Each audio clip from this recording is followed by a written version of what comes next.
Bueno, hola chicos, ¿cómo están? Mi nombre es Andrea Lizarazu, soy su auxiliar de anatomía patológica del B2. Eh, bueno, en este video vamos a estar viendo lo que es inflamación crónica. También les voy a dejar los links de las clases que tuvieron con Sebastián, que si no me equivoco fue el tema 1 de adaptación de celular. También vieron inflamación aguda. Y bueno, a lo largo de esta semana vamos a ir subiendo el de los videos para que estén listos para su primer parcial, ¿cierto? Así que damos inicio con lo que viene a ser la inflamación crónica. Aquí les puse en la portada de la diapositiva lo que viene a ser un macrófago, que en la inflamación crónica viene a ser nuestra célula estrella. Pero, ¿qué es la inflamación crónica? La inflamación crónica va a ser un proceso, va a ser una respuesta inmunitaria de duración prolongada, puede durar semanas, puede durar meses e inclusive años, en el que el proceso inflamatorio va a coexistir junto a la lesión tisular y algunos intentos de reparación del tejido, pero que no ha dado frutos. Sigue ahí la lesión. Estas son características muy importantes de la inflamación crónica, tienen que saberlas, son 3.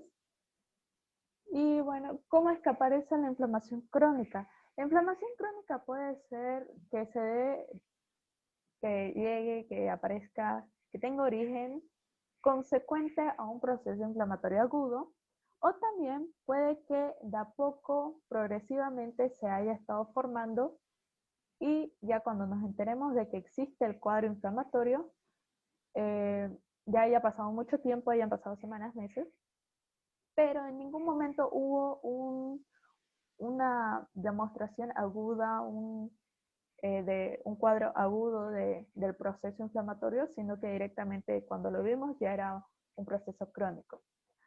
Aquí en esta diapo, ¿qué es lo que tenemos? Esto es un granuloma. La inflamación granulomatosa es como el mejor ejemplo de lo que viene a ser la inflamación crónica. Y esto de acá, los granulomas son bastante comunes en lo que vienen a ser las infecciones por micobacterias, por ejemplo, en el caso de la lepra, en el caso de la tuberculosis. Pero, ¿cuáles son las causas de esta inflamación crónica? Tenemos 4 causas.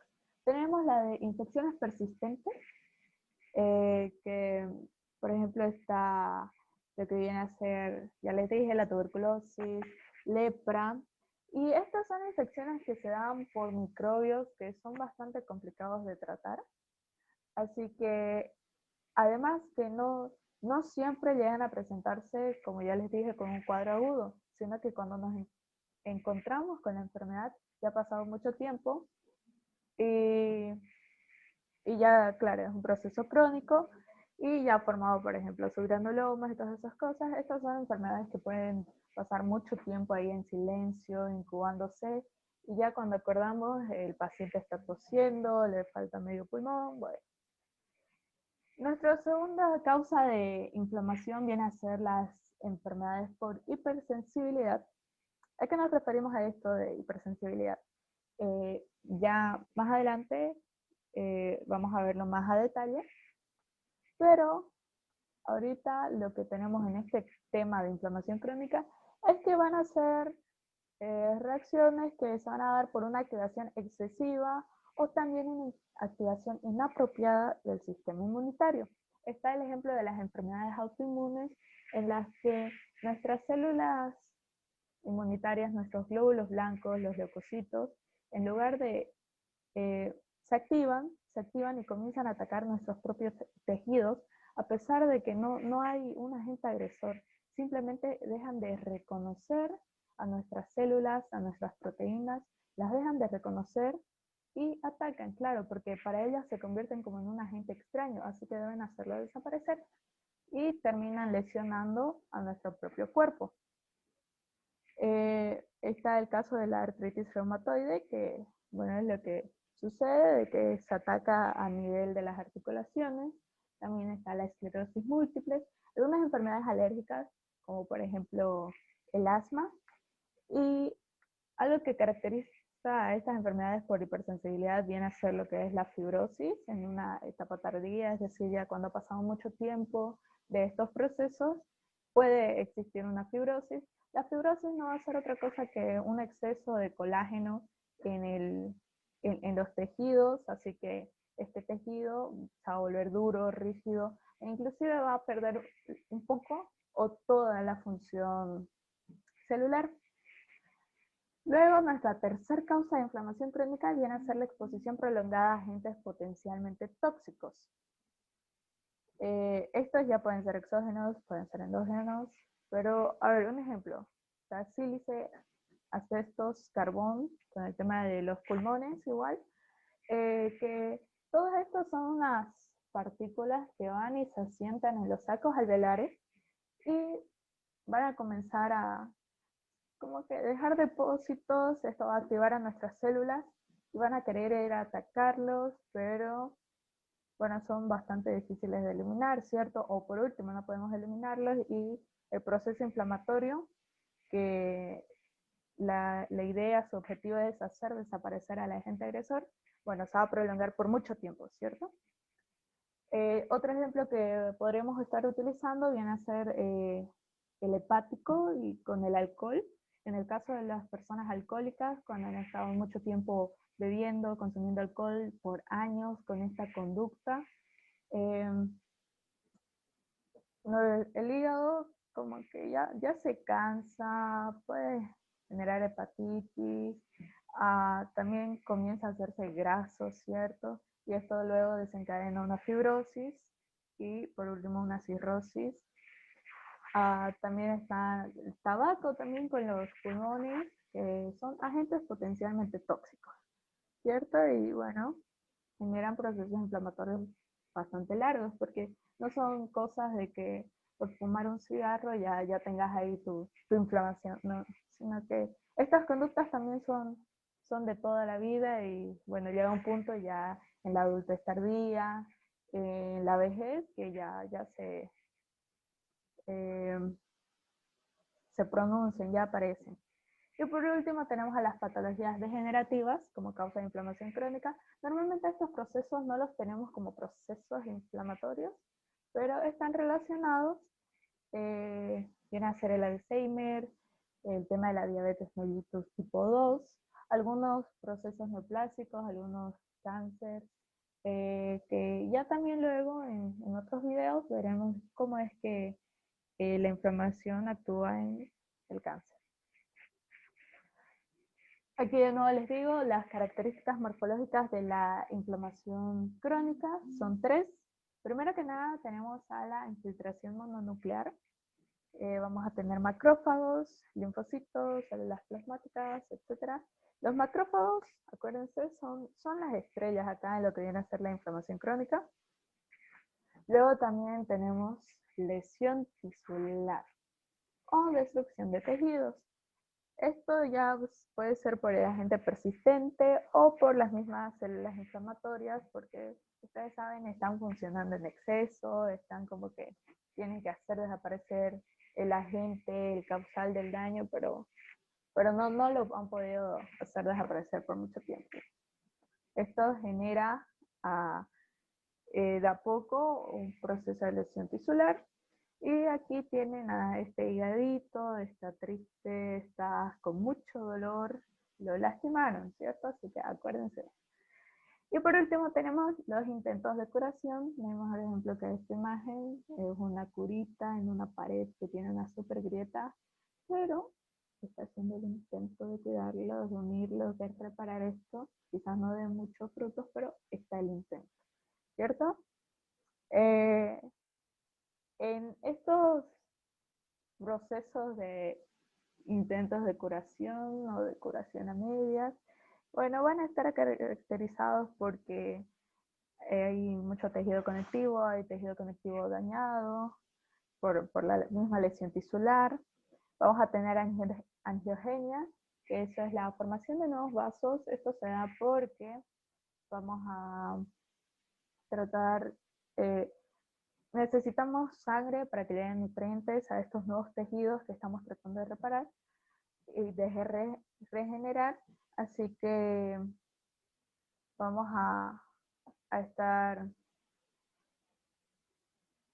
con nuevos vasitos sanguíneos y vamos a tener también fibrosis en algunos casos, ya cuando sea muy larga la lesión. Pero, ¿cuáles son las células y algunos mediadores que son los protagonistas reales? Ya habíamos dicho que los macrófagos son los principales, son la célula predominante en la inflamación crónica. Estos van a secretar citocinas y factores de crecimiento. Las citocinas, ¿para qué? Para llamar a otros leucocitos, ¿cierto?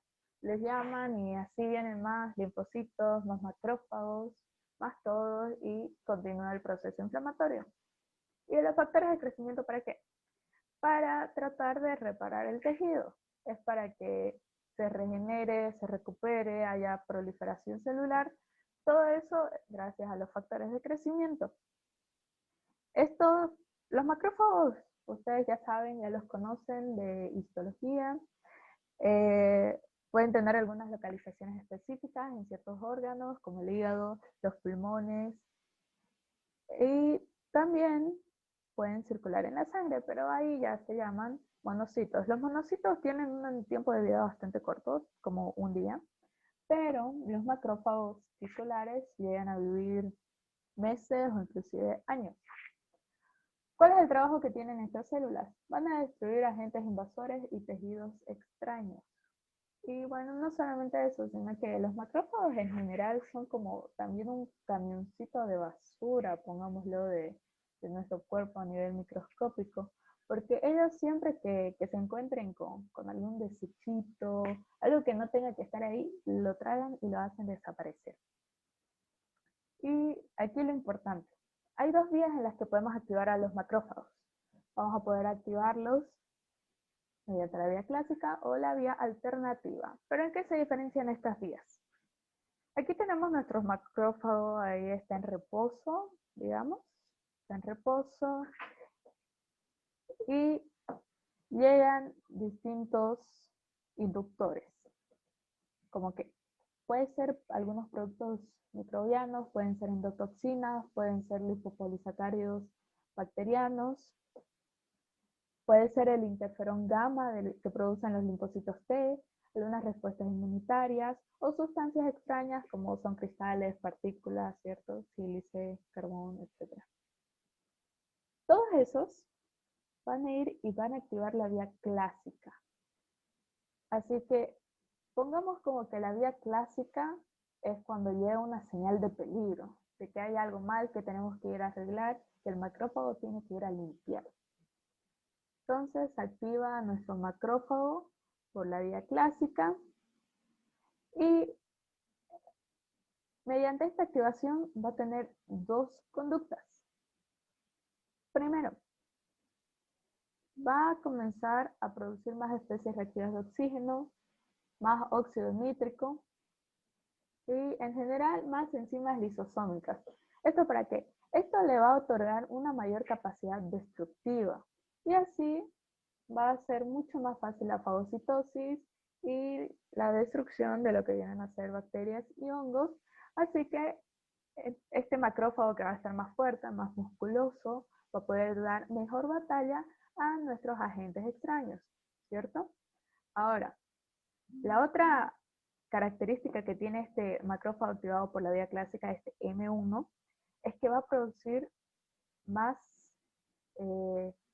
citocinas, va a producir interleucina 1, interleucina 12, interleucina 23, otras quimiosinas, todo esto son proinflamatorias, así que se va a mantener la inflamación porque estamos activando también a otras células, a otros leucocitos para que vengan y la inflamación se mantenga.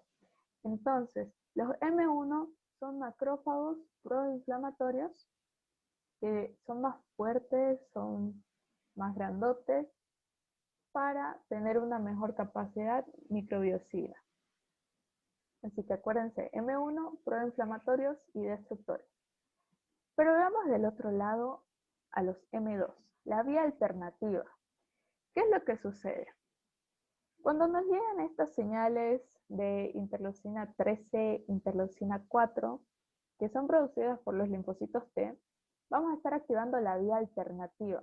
Y dense en cuenta acá, estas vías se inhiben entre sí. ¿A qué nos referimos con esto? Es que cuando nos llegan estas señales de peligro, se va a inhibir la vía alternativa. Y cuando nos llegan estas señales de interleucinas 13 y 4, se inhibe la vía proinflamatoria. ¿Pero por qué? La vía alternativa tiene la característica que es la vía para reparación de tejidos. No es microbiocida, sino que repara tejidos. Estos macrófagos, los M2, no quieren destruir, quieren reparar. En cambio, los M1 tienen otras prioridades. Ellos tienen que destruir, tienen que deshacer todo lo que sea un agente de peligro. Entonces es por esto mismo que estas vías se llegan a inhibir entre ellas, para ir balanceando y contrarrestando de que, por ejemplo, si ya toca que reparemos el tejido, la inflamación baje. O si ya toca, o bueno, si es que llega una señal de peligro, una señal de alerta, tenemos que detener la reparación de tejido y enfocarnos en esto. Ahora, entonces, estos M2 van a tener dos características. Primero, van a sintetizar muchos más factores de crecimiento y también factor de crecimiento transformante beta, muy importante en lo que es la regeneración de tejidos. Y bueno, aquí está cuál es nuestro resultado de que comiencen a secretar más de estos factores, reparación de tejidos y fibrosis. Y ya lo vamos a estar comentando más adelante. Todos estos factores de crecimiento van a favorecer la angiogenia, van a activar a fibroblastos, van a estimular síntesis de colágeno. Y bueno, la otra función que van a tener los macrófagos M2 es que van a sintetizar interleucina 10 y también nuestro factor de crecimiento transformante beta, que tiene un efecto antiinflamatorio. Entonces quedémonos con estos. M1 proinflamatorios, M2 antiinflamatorios. M1 destructores, M2 reparadores. Veamos a los linfocitos. ¿Sí? ¿Qué es lo que tenemos acá? Los linfocitos van a amplificar y van a ser los encargados de prolongar y mantener la inflamación crónica. La inflamación granulomatosa va a depender de ellos. Y tenemos que existen tres subgrupos. Tenemos a los LTC4TH1, que van a producir interferón gamma, que viene a activar a los macrófagos M1, a los destructores. Tenemos a los TH2, que van a secretar interleucina 4, interleucina 5, interleucina 13, que lo que hará será activar a los macrófagos M2 y algunos eosinófilos. Y a los TH17, que secretan interleucina 17, que su función va a ser reclutar neutrófilos y monocitos. Porque sí, si bien los neutrófilos los relacionamos más que nada con lo que viene a ser inflamación aguda, también podemos encontrar algunos neutrófilos en los que vienen a ser los focos de inflamación crónica. Así que veamos. Aquí tenemos nuestro linfocito T, que, bueno, por señales que le envía el mismo macrófago, se den cuenta, ¿cómo es que un macrófago va a activar a un linfocito T? Puede mandarle señales a través de citocinas, como la citocina, la interleucina 12, la interleucina 6, interleucina 23, o también puede ir y presentarle el antígeno al linfocito T. Es decir, hay dos maneras en que puede activarlo. Uno es mandándole señales, por ejemplo, va y le da una llamada telefónica y le dice, oye, hay un problema, ven y ayúdame. O va directo y le lleva una foto de cuál es el agente agresor y le dice, anda, tenés que atraparlo. Entonces el linfocito T se activa y ¿qué es lo que pasa? Ya está nuestro linfocito T activado y el TH17, aquí lo tenemos, secreta interleucina 17, el tumor necrosis factor, y va a reclutar leucocitos, va a mantener la inflamación porque va a estar llamando más glóbulos blancos al foco de inflamación y bueno, se va a mantener el proceso. Ahora, este linfocito activado, en el caso de los TH1, va a estar secretando interferón gamma. Y este interferón gamma, ¿se acuerdan? Viene y activa a los macrófagos, a los M1. Es la activación de macrófagos por vía clásica. Y bueno, ya este macrófago activado va a secretar distintas citocinas, puede ser una tumor necrosis factor, interleucina 1, otras quimiosinas, y bueno, también va a reclutar leucocitos y la inflamación va a seguir. Así que des en cuenta, este es un ciclo. Los linfocitos y los macrófagos se necesitan entre ellos para ser activados. No es como que el linfocito haga todo el trabajo y bueno, el macrófago se olvida del linfocito. O que el macrófago activa el linfocito y ya al linfocito no le importa más el macrófago, le deja de hablar. No, esto es un trabajo en equipo. Y si se dan cuenta cuál es el resultado final de ambos, es que se mantiene el reclutamiento de leucocitos, se mantiene la inflamación hasta el momento de que ya se supere el proceso, destruyamos a nuestro agresor y pueda deshacerse toda esta estructura. La vamos a desmontar, ¿cierto? Así que tanto como un linfocito puede activar un macrófago, el macrófago también activa el linfocito. Entre ellos se necesitan. Si no hay esta relación, no hay inflamación. Ahora, ¿cuáles son nuestras otras células de lo que se encuentran en los focos de inflamación crónica? Tenemos primero a los eosinófilos. Estos van a ser abundantes en reacciones inmunitarias mediadas por inmunoglobulina E y también en lo que vienen a ser las infecciones parasitarias. Es decir, los eosinófilos van a estar presentes en procesos inflamatorios crónicos donde tengamos enfermedades alérgicas y también infecciones parasitarias. Estos eosinófilos van a contribuir también un poco a lo que viene a ser la lesión tisular en el caso de las reacciones inmunitarias, de las alergias. Y bueno, por ejemplo, en el asma, cuando vemos las lesiones producidas por asma bronquial, están llenitas de eosinófilos, llenas de eosinófilos. Luego tenemos a los mastocitos. Los mastocitos van a secretar múltiples citocinas proinflamatorias y esto va a favorecer todas las reacciones, los procesos que pueden haber relacionados a la inflamación. Y tenemos a los neutrófilos.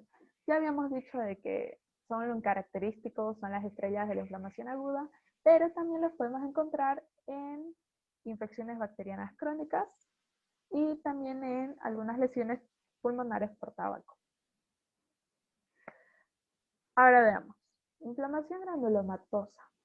La inflamación granulomatosa es una inflamación crónica caracterizada por cúmulos de macrófagos activados, células epiteloides, y que cuando se fusionen van a formar a las células gigantes de Langhans, que ahorita se las voy a mostrar.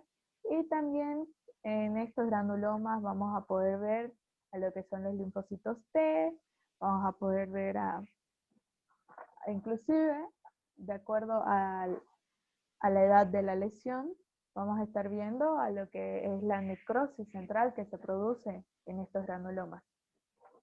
Tenemos dos tipos principales de granulomas. Tenemos los granulomas de cuerpo extraño y a los granulomas inmunitarios. Pero bueno, los granulomas como tal, ahorita vamos a explicar las diferencias entre los de cuerpo extraño y inmunitarios. Los granulomas vienen a ser el intento de las células de contener a un agente que vaya a ser difícil de eliminar.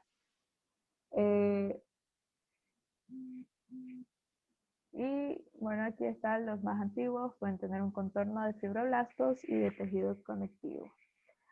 Ahora, los dos, aquí tenemos ejemplos de granulomas. Estos son granulomas inmunitarios, que esta es una placa de un granuloma, y aquí tenemos más o menos cuál es la idea. Este centro de acá, son un centro de muchas veces necrosis gaseosa. En lo que viene a ser la tuberculosis es bastante común ver esta figurita. Luego, alrededor, la primera capa que tenemos son de macrófagos activados. Los macrófagos activados son llamados también células epitelioides, perdón. ¿Por qué? Porque desarrollan un abundante citoplasma y agarran una apariencia similar a lo que vienen a ser las células de los epitelios. Y cuando estas células epitelioides se juntan, se fusionan, llegan a formar las células gigantes de Langhans. Entonces, los macrófagos activados son llamados células epitelioides. Y la fusión de estas células epitelioides se llama célula gigante de Langhans. ¿Cierto? Ahora, alrededor de estos vamos a tener una capa de linfocitos. Todo esto azul que ven acá son linfocitos.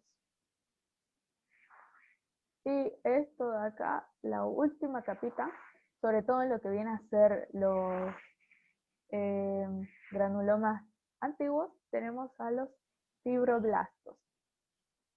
Ahora, esto es muy importante que lo tomen en cuenta, esta figurita. El doctor Sangüesa ha llegado en su examen práctico, bueno, ahora no sé cómo será porque supongo que será por internet, pero yo me acuerdo que pidió que dibujemos un granuloma. Y bueno, es a que lo tomen en cuenta porque es pregunta de examen, es un punto entero. Y en patología es un poquito difícil ir sumando puntos y terminar con una nota que nos deje contentos. Ahora, ¿cuál es la diferencia entre granulomas de cuerpos extraños y de cuerpos, y los inmunitarios? Los granulomas de cuerpo extraño no van a estimular como tal una respuesta inflamatoria, una respuesta inmunitaria así excesiva, y bueno, se forman alrededor de materiales como talco, micropartículas, que estos compuestos, ¿cierto?, son muy grandes para ser fagocitados, y en la superficie solo van a tener células epitelioides y células gigantes, es decir, solo va a haber macrófagos, porque como les dije, los macrófagos, una vez veían algo extraño, es como que tratan de comerlo, ya sea basura, ya sea alguna bacteria, tratan de comerlo. Pero en el caso de los granulomas de cuerpo extraño, no habrá linfocitos, no hay una reacción inmunitaria desencadenada. Ahora, en los granulomas inmunitarios, que son los que tenemos acá en la diapo, que son los que estamos viendo, estos sí inducen respuesta inmunitaria por linfocitos T, que aquí los están viendo. Estos granulomas inmunitarios se van a formar por la presencia de microbios persistentes o también de autoantígenos que puedan presentarse, es decir, reacciones autoinmunitarias. ¿Y qué es lo que sucede? Vamos a tener que los macrófagos, ya habíamos visto esa relación muy importante que tienen entre macrófagos y linfocitos. Los macrófagos van a activar a los linfocitos y estos linfocitos van a activar a aún más linfocitos que van a llamar a más macrófagos para que los ayuden a través de lo que es el interferón gamma. Y bueno, vienen más macrófagos, vienen más linfocitos, vienen más macrófagos, vienen más linfocitos, y es así como se van formando. Y como hay tantos macrófagos, agarran y dicen, pucha, no podemos comer a este Mycobacterium tuberculosis, no lo podemos comer, es muy grande, es muy fuerte. ¿Por qué no nos unimos y tratamos de deshacerlos así? Y es así básicamente como se da origen a las células gigantes. La tuberculosis es el prototipo de enfermedad granulomatosa, es el ejemplo más fácil, más común, más hablado que hay de granuloma.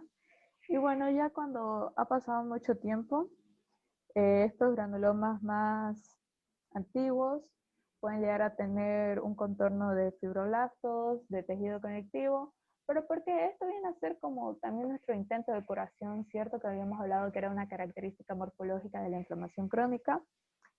Lo que viene a ser la tuberculosis o enfermedades similares que produzcan granulomas, vamos a tener que la hipoxia, la lesión por especies reactivas de oxígeno, va a generar una zona central de necrosis gaseosa, porque ustedes saben, los macrófagos utilizan lo que viene a ser los eros, las especies reactivas de oxígeno, para tratar de destruir a estos agentes extraños.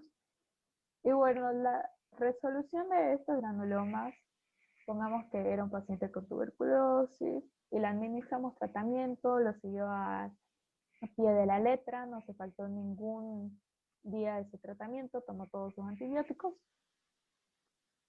y podemos deshacer esos granulomas, ¿ok? Ya. ¿Qué es lo que sucede? No se va a reparar correctamente el tejido. La resolución de los granulomas normalmente, casi siempre, viene acompañada de fibrosis. Y ahí vamos a tener perder la función celular, ¿cierto? Ahora, ¿cuáles son las enfermedades granulomatosas más comunes de las que vamos a hablar? Tenemos la tuberculosis, lepra, sífilis, enfermedad por arañazo de gato, sarcoidosis y enfermedad de Crohn.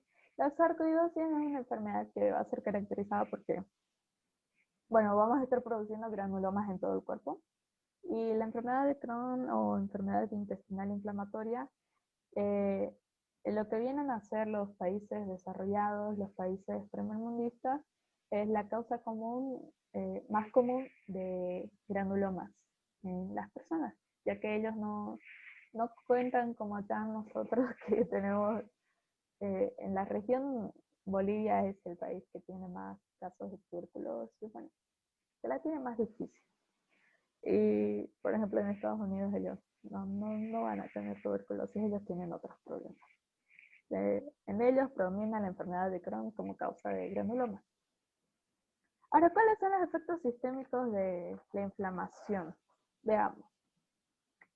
Eh, Todos estos efectos que vayan a afectar a todo nuestro cuerpo son inducidos por citocinas, y este conjunto de reacciones vamos a llamarlos respuesta de fase aguda. Esto ya es saliendo un poco del tema de inflamación crónica y hablando más en general del tema de la inflamación. Aguda, crónica, bueno, en general, inflamación, los efectos sistémicos. Primero tenemos la fiebre. Siempre que haya inflamación, eh, es muy probable de que vayamos a tener fiebre. ¿Pero por qué? Bueno, la fiebre, tengamos que es el aumento de la temperatura corporal, es a 1 hasta 4 grados centígrados, que vendrían a ser como 41 grados en el peor de los casos. Se da por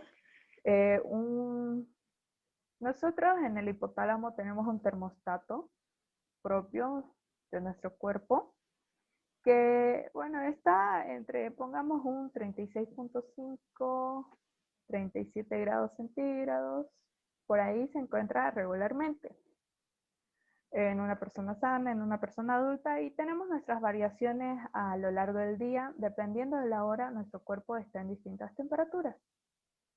Pero, ¿qué es lo que sucede?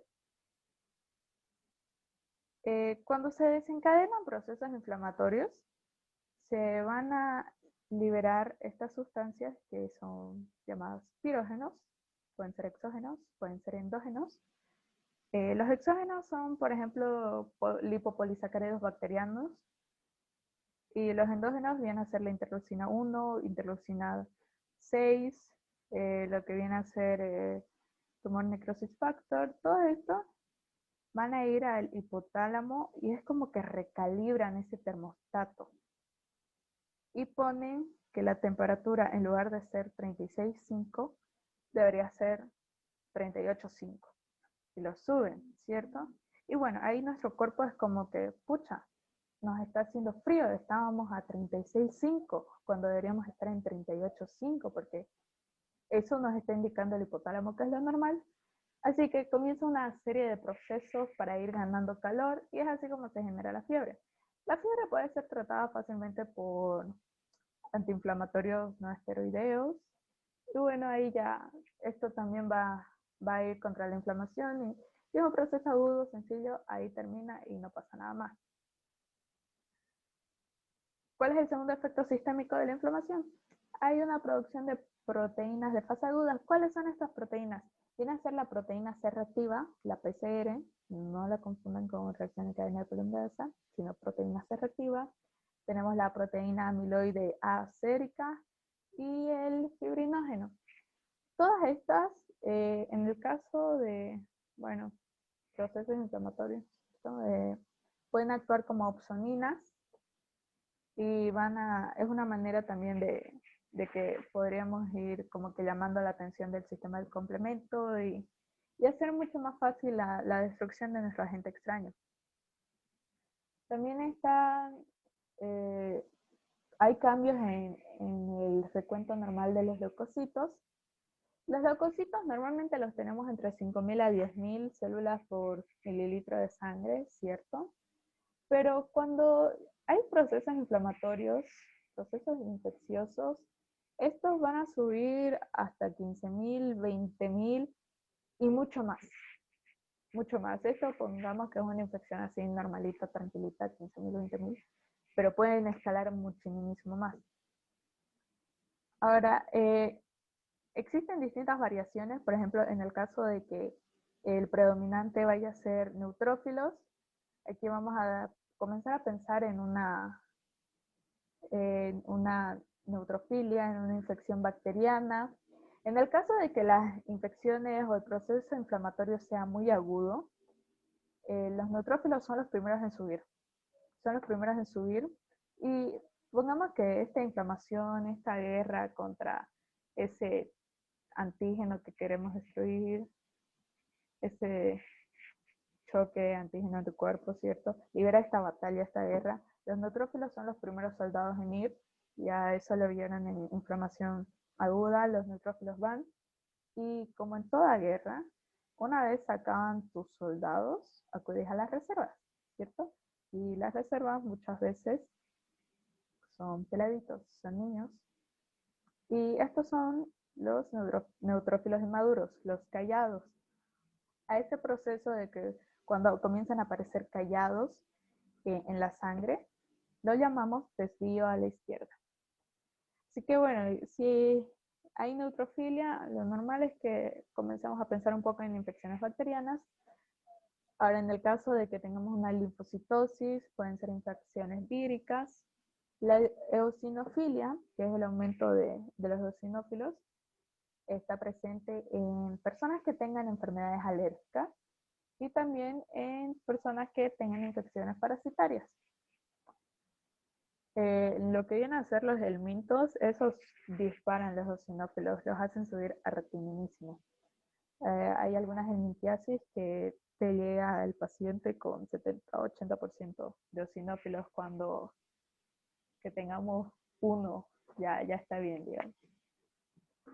Y bueno, por último también en lo que vienen a ser las variantes de los leucocitos, hay enfermedades, no siempre las infecciones van a producir un aumento de los leucocitos, sino que enfermedades como la fiebre tifoidea, las riquecias, algunos protozoarios, nos van a causar leucopenia. A ver, ¿qué más? Otras manifestaciones.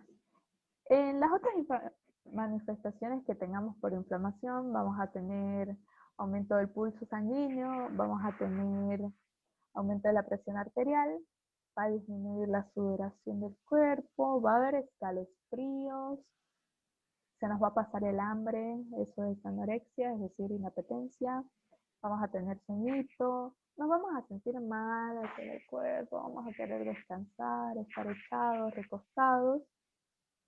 Todo esto es causado por las citocinas que se encuentran en el sistema nervioso central y están bastante relacionados con la fiebre. Todos estos se dan porque lo primero en desencadenarse es la fiebre y ya con el aumento de temperatura viene, por ejemplo, el aumento de presión arterial, aumento de frecuencia cardíaca, etcétera, etcétera.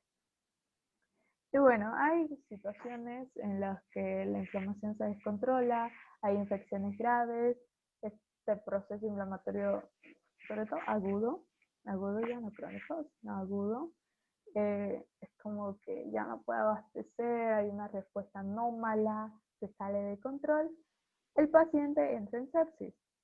Sobre todo lo que vienen a ser las eh, infecciones bacterianas, a los bacilos gram negativos les gusta hacer sepsis. Sí, a ellos y bueno, sobre todo cuando hay infecciones pulmonares.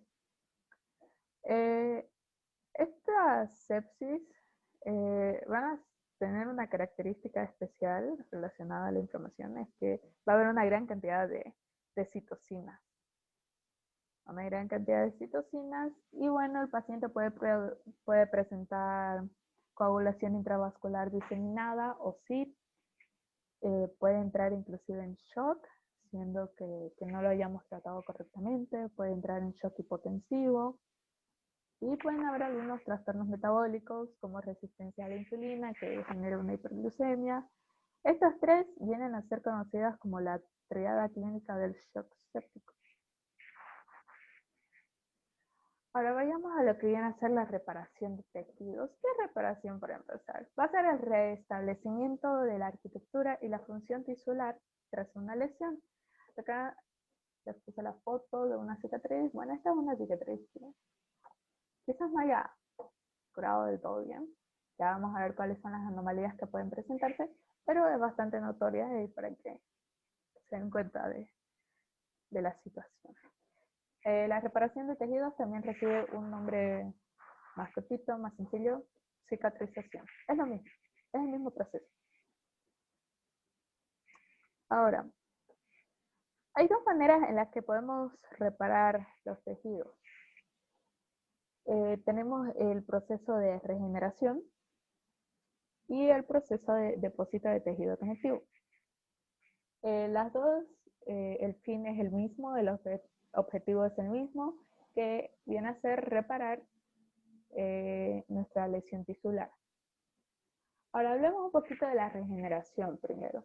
La regeneración se basa en la proliferación de células residuales no lesionadas y en la maduración de células madre adultas tisulares. Ustedes saben, en los tejidos suelen haber células madres que, bueno, no son como las células madres pluripotenciales, totipotenciales, no nada que ver, sino que se diferencian solamente en células de esos tejidos. Y bueno, ¿en qué se basa la regeneración?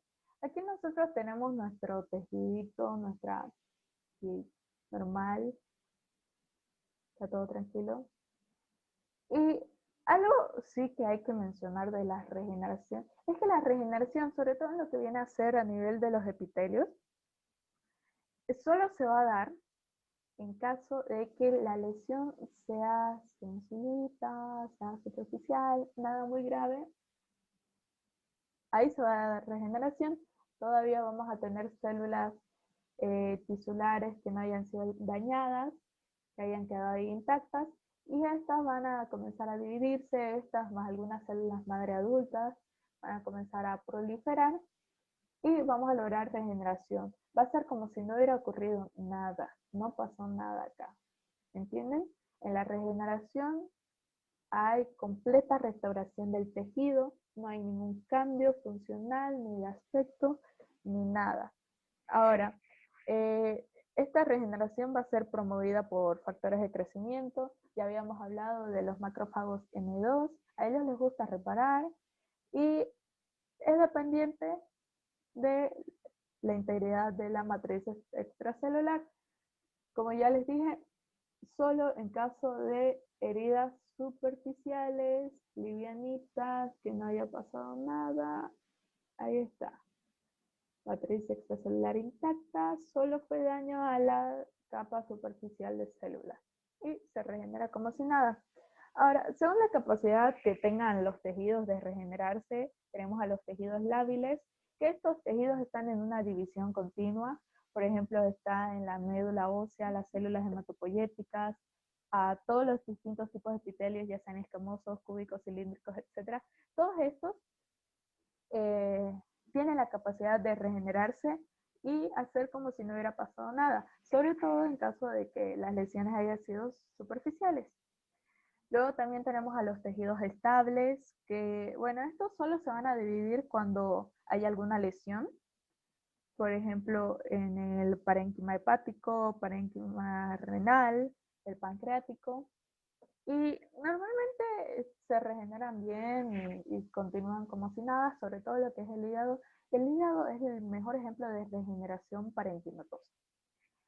Y por último tenemos a nuestros tejidos permanentes.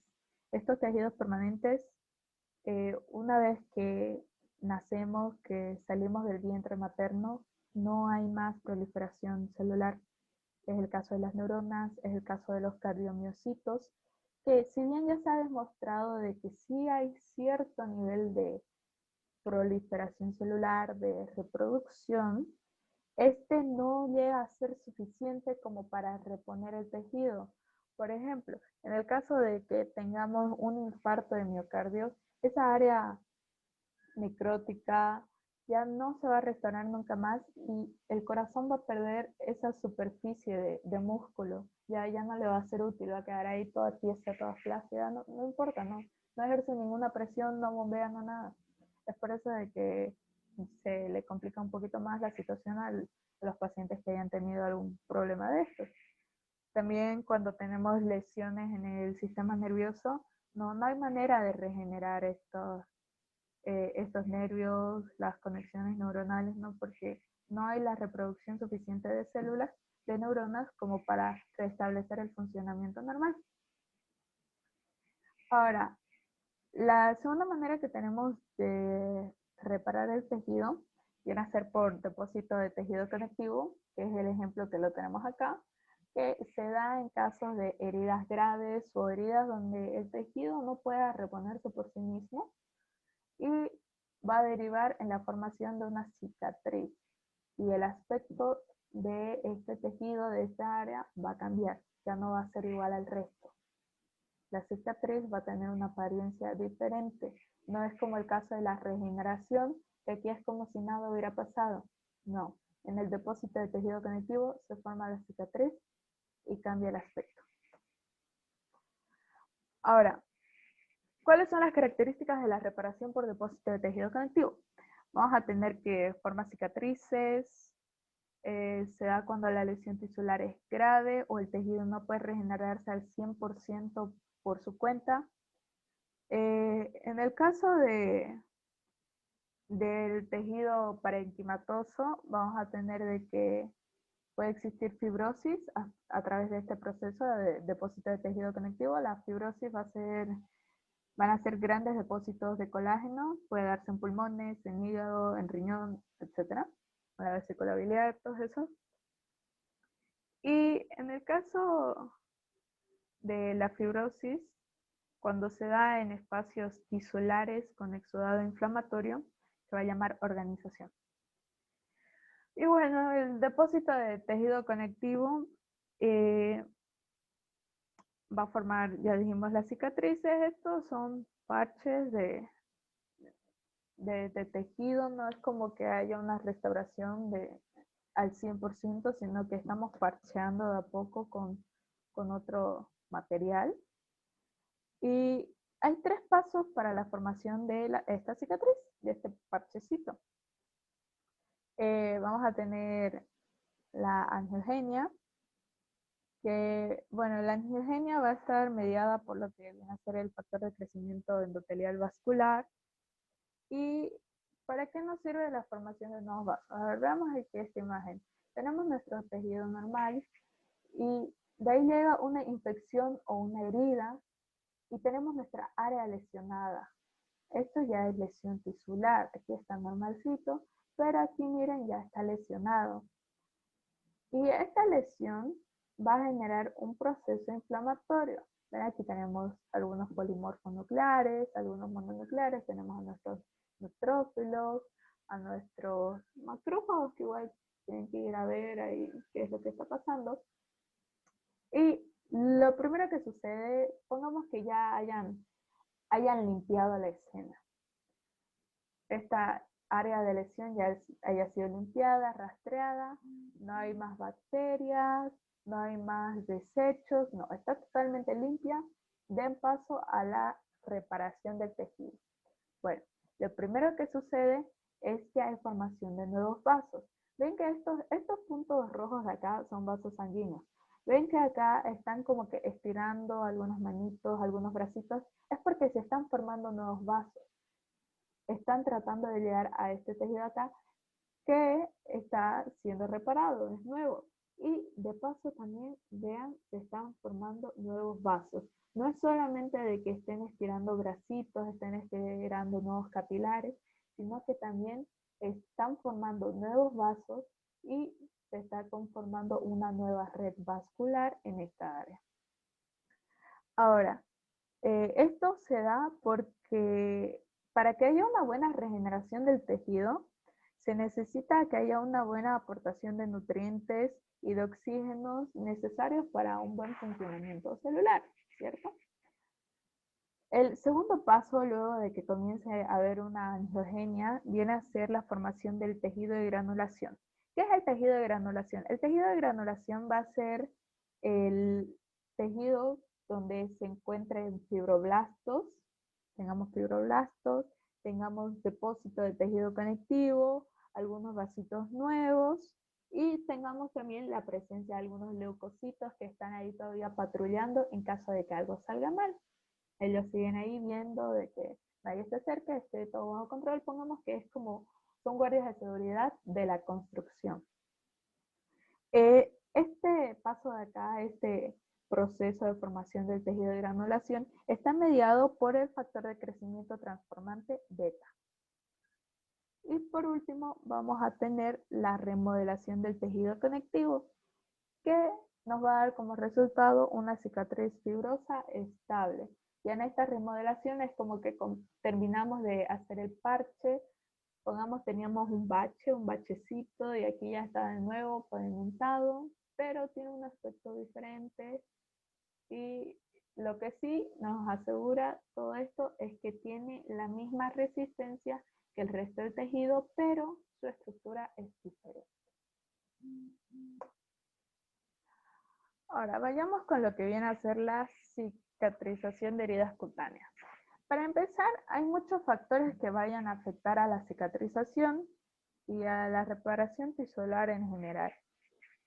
Estos factores pueden alterar lo que es la calidad de nuestra cicatriz o también la velocidad en la que está generada.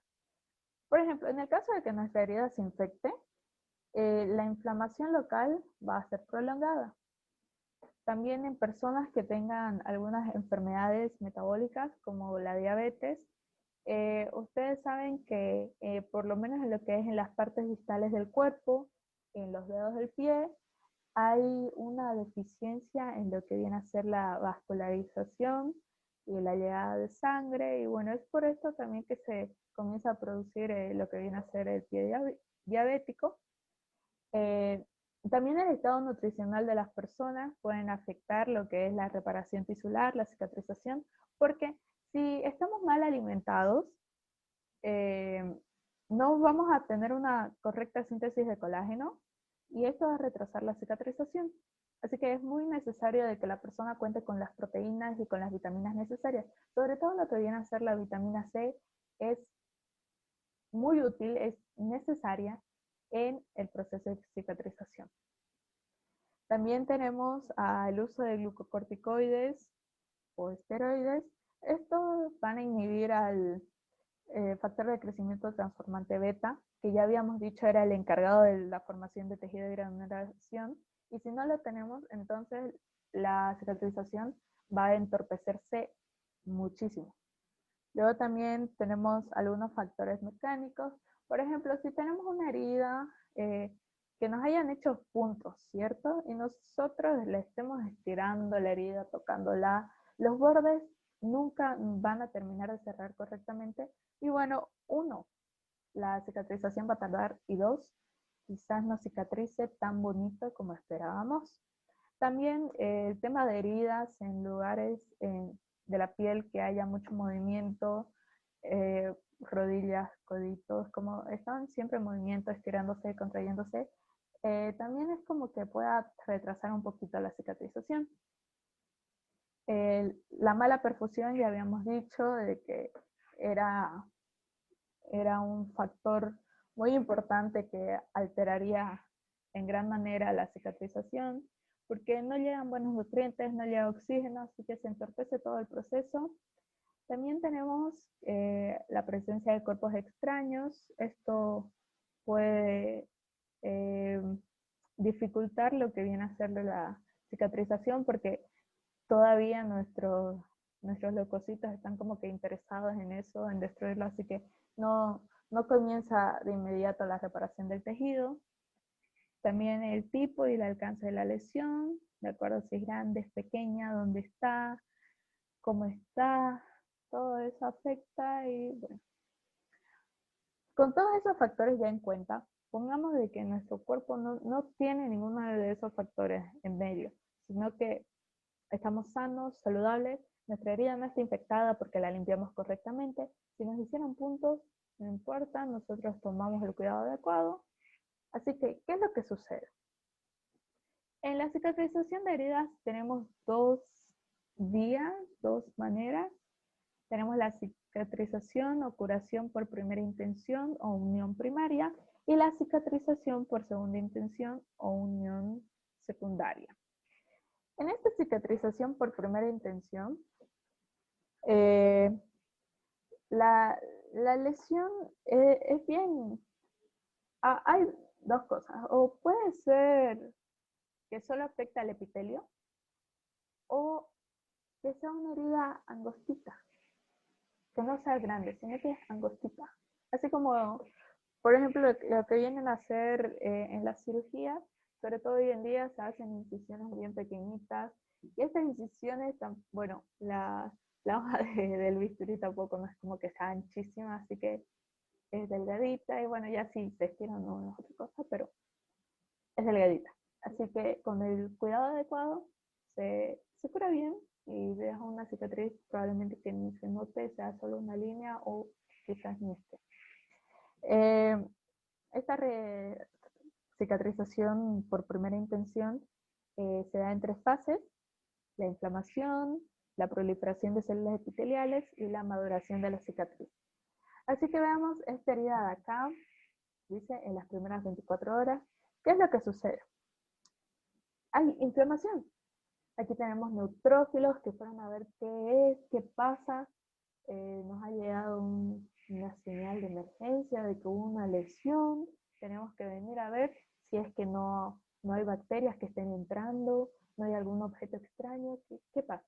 Así que los neutrófilos están haciendo un perímetro, ¿cierto? Para mantener todo en orden, de que no suceda nada. Y también por el mismo proceso inflamatorio se están produciendo coágulos de sangre y bueno, van a ir llegando más y más arriba, y en el caso de que la herida haya estado sangrando en los primeros minutos, el proceso inflamatorio nos va a dar que al final se coagule y se forme una costrita ahí superficial. Luego de esto, ¿qué es lo que sucede a los 3 días, 5 días? Da poquito. Bueno, esa costra sigue ahí, sigue presente, pero debajo de ella, ya a nivel microscópico, hay un gran nivel de mitosis en lo que vienen a ser las células epiteliales, y se va a ir reparando de a poco todo lo que es nuestro epitelio, ¿cierto? Aquí tenemos ya el tejido de granulación, hay algunos macrófagos, hay fibroblastos, miren, nuevos capilares, hay angiogenia, porque este tejido es nuevo, no estaba ahí antes, está siendo reparado, y los vasitos le van a aportar los nutrientes adecuados, ¿cierto? Y bueno, ya lo estamos curando, pero la costra sigue ahí, vean, y siguen algunos coagulitos, pero ya eso de las 2 semanas, nuestra herida chiquitita, superficial, no fue muy grave. Ya tenemos esta unión fibrosa, ya tenemos nuestra cicatriz. Fíjense que apenas se nota aquí un pequeño bachecito ahí, hundidito, apenas se nota. Y probablemente esta sea de esas cicatrices, ¿cierto? De que a veces nos hacemos alguna heridita y queda una línea un poquito más clara que nuestra piel, pero que como tal no se nota y con los años es probable que inclusive desaparezca. Bueno, es esta clase de cicatriz. Que, mayor lío, ahí está, bien. Se recuperó el tejido, vean el epitelio como si nada. Pero, ¿qué sucede en la curación por segunda intención o unión secundaria? Esto de acá, este proceso se va a dar cuando la pérdida de células o de tejidos sea extensa, sea grave, sea una herida que haya sido fuerte. ¿Y qué es lo que sucede? En esta va a haber grandes cantidades de tejidos de granulación y vamos a tener la presencia de otras celulitas. Ahorita vamos a ver. Así que primero tengamos esto, nuestra herida grandota, véanla en esta en comparación. Si bien esta es un poquito más profunda, dense en cuenta que es pequeñita, es angostita, así que no hay mucho lío de reparar. Si bien es más profunda, es angostita. Pero en este caso de acá, fíjense que es una herida bien ancha, es grande, es una herida grande, irregular. Y lo mismo, tenemos un proceso inflamatorio agudo, tenemos aquí a nuestros neutrófilos, tenemos algunos coagulitos, ellos están yendo a ver de que no pase nada, y pongamos de que no pasó nada, no hubo infección, no, todo tranquilo, pero la herida es grande. Así que aquí tenemos nuestros neutrófilos, luego a los días comienza a tratar de ver un poco de mitosis, ¿cierto? De mitosis en las células epiteliales, hay angiogenia, tenemos hartos macrófagos, que, bueno, los macrófagos van a estar presentes en lo que es la reparación de tejidos por depósito de tejido conectivo, los M2. Y es por eso que aquí, en este caso de esta herida bien grandota, tenemos hartos macrófagos, los reparadores, ¿cierto? Los M1 destructores, M2 reparadores. Y hay hartos vasos nuevos también, de herida fe grande, así que el tejido de granulación también es extenso. En comparación a este, fijémonos que el tejido de granulación es un poquito, solo esta sección. En cambio, en este caso, el tejido de granulación, acá, todo esto que ven lleno de puntitos azules que vienen a ser los macrófagos, todo eso es tejido de granulación. Ten en cuenta, es un espacio bien grande. Y como es tan grande, bueno, necesita más vasos, que igual los vasos son parte del tejido de granulación. Y a las semanas, ¿qué es lo que vamos a ver? Vamos a ver ya esta herida, esta cicatriz. Y fíjense que este bache es bien grande. Es bien grande en comparación a este. Este es grandote, se nota. Podemos ver que realmente hubo una lesión ahí. ¿Y cuál es la diferencia en este proceso con este de acá, con el de primera intención? A esta etapa, nosotros en la curación por segunda intención tenemos a los miofibroblastos. Los miofibroblastos van a ser fibroblastos con una capacidad elástica similar a los de las células musculares, que lo que se van a encargar va a ser de ir contrayendo la herida para tratar de darle un mejor aspecto, para terminar como que de juntar totalmente el tejido, para compactarlo. Y así que mejor, que más funcional, todo eso. Ahora, sigamos. Fibrosis de órganos parenquimatosos. La fibrosis, ya habíamos dicho, es el exceso de depósito de colágeno y otros componentes de la matriz extracelular que va a ser inducido por estímulos lesivos constantes. Este va a ser mediado por el factor de crecimiento transformante beta. Y bueno, este es un proceso patológico que lo vamos a ver en las infecciones o reacciones inflamatorias crónicas. Es decir, no es cuestión que de un día para otro otro nosotros vayamos a tener una fibrosis renal, una fibrosis hepática, no. Es algo que tarda años, si no son décadas. Y la fibrosis la vamos a asociar a lo que es la pérdida de tejido y el resultado de esta pérdida funcional va a ser disfunción orgánica, es decir, el órgano no va a estar trabajando correctamente. Y por último, insuficiencia. Aquí les puse la imagen, bueno, es como el estándar que tenemos en lo que viene a ser la fibrosis de órganos, bastante común en el hígado, sobre todo en personas alcohólicas, en personas también que no se alimentan sanamente, porque no solamente si consumes alcohol es que vas a generar una fibrosis y por último una cirrosis, sino también una mala alimentación con muchas grasas puede darnos un hígado graso que luego evolucione a fibrosis. Y bueno, esta es más o menos la escala que se maneja. F de fibrosis 0, es decir, no hay fibrosis. 1, fibrosis leve. 2, fibrosis moderada. ¿Ven? Se va volviendo un poco más oscuro, agarra un aspecto más rígido, más tosco. Aquí en la F3, fibrosis grave. Fíjense, aquí ya está durísimo, digamos, ya no funciona. Y por último, F4, cirrosis. Ya perdió totalmente la capacidad de funcionar adecuadamente este riñón y, bueno, son malas noticias para el paciente. Es por eso que tenemos que cuidarnos. Y ahora veamos las anomalías en la reparación de tejidos. Aquí podemos ver algunas cicatrices que son bastante llamativas, si vemos bien. Pero, ¿por qué es que se ponen así? Hay 4 maneras en las que puede darse que las cicatrices no terminen bonitas o estéticas como la mayoría espera. Una es por la formación inadecuada del tejido de granulación. Esto puede dar como resultado de que haya rotura de la herida y de nuevo esté ahí la lesión y tengamos que repetir una y otra vez el proceso. Luego está las úlceras.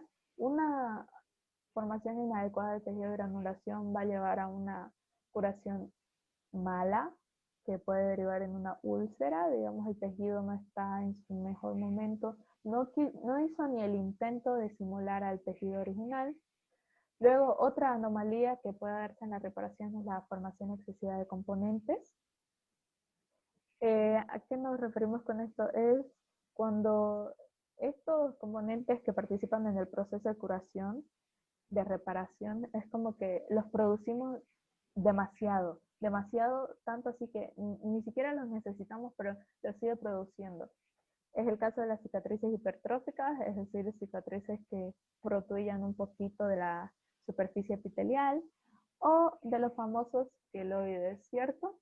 Más de, quizás todos hayamos visto a personas con queloides, o quizás ustedes sean propensos a desarrollar queloides, que, bueno, son esas cicatrices que van a protruir demasiado sobre la piel, son llamativas, y bueno, es algo que sucede nomás, ¿no? Nuestro cuerpo por algún motivo es como que, no sé, le daría ansiedad de no estar produciendo componentes necesarios para reparar el tejido y produce además, y bueno, ahí queda la cicatriz un poquito más grandecita. Luego tenemos otra anomalía que viene a ser granulación exuberante, que ubican cuando tienen una costra y una caracha y la sacan, se la rascan y sacan, y ven, y hay como una pielcita, pero está todavía rosadita, quizás la tocamos y puede que duela un poquito. Bueno, hay personas en las que no se le forma de todo la costra, eh, y esto va a bloquear la repitelización. Y es como que queda ahí la herida súper sensible y quizás queda una cicatriz. Bueno, le va a ser muy difícil terminar la cicatrización, pero bueno. Y por último tenemos el exceso de contracción de la herida. Los miofibroblastos, ya habíamos dicho que eran los encargados de contraer la herida para terminar el proceso, para compactarlo bien y que quede perfecto, quede en la consistencia adecuada, esté simulando el tejido original. Bueno, hay personas en las que la contracción va a ser demasiada, van a estar tironeando demasiado la herida, los bordecitos, y esto va a deformar el aspecto, no solamente de la herida, de la cicatriz, sino de los tejidos circundantes, porque todo se estira y bueno, queda ahí todo tenso. Y eso fue todo.